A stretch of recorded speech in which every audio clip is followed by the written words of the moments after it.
Walang mga puppies dito mga boss. Wala sila. Wala. Ayusin ko lang yung pagkain nila tapos hanapin ko sila. Wala sila yun. Hindi ko makita kung nasaan sila. Ayusin ko lang mga boss pagkain nila. Yung isang puppies yung pauwi no. Kaso yung apat wala. Ayan mga boss no. Siya lang yung siya lang yung unang umuwi. Ayan no. Alina. Nasaan yung mga kapatid mo? Nasaan yung mga kapatid mo? Nasaan yung mga kapatid mo na? At saglit ayusin ko lang yung pagkain nyo tapos hanapin natin yung mga kapatid mo. Ha? Yan na. Dumating na sila. Dumating na kasama yung brown. Kaso, kulang na naman ng isa. Nasaan na naman yung isang kapatid niya? Dumating na sila. Sabay lugdog, pinom. Kasama ng brown. Kasi yung mga kapatid nyo, nasa yung isang kapatid nyo? Wala yung isang kapatid nila mga boss. Wala yung isang kapatid nila.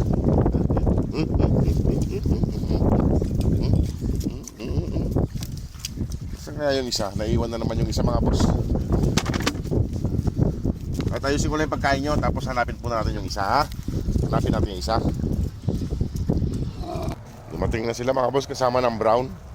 Kasama na itong isang brown na dumating.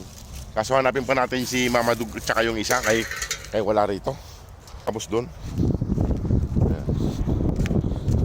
Sila naman si Antukin, baka natutulog naman sa pagkumuhan. Sila Kasama nila si Brown dumating. Kung yung awain si Brown pag kumain na. Ayan Apat. Kulang ng isa. Kaya kailangan natin hanapin kung nasaan yung isa. Mga pasaway. Nandito mga boss yan tukin Halina. Ay ito yung baba lalaki. Iba pa to. Ayan na sila mga boss.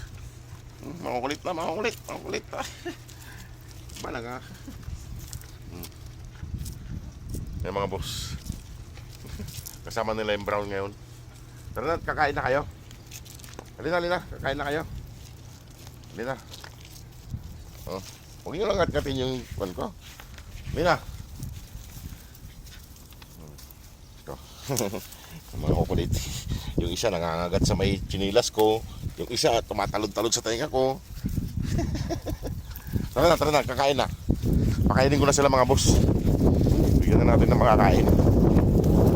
Ayan sila. Ayan. Paiwan yung isa. Si Mama Dug. Tara na. Kain na. Ayan, kain na sila mga boss. Ayan.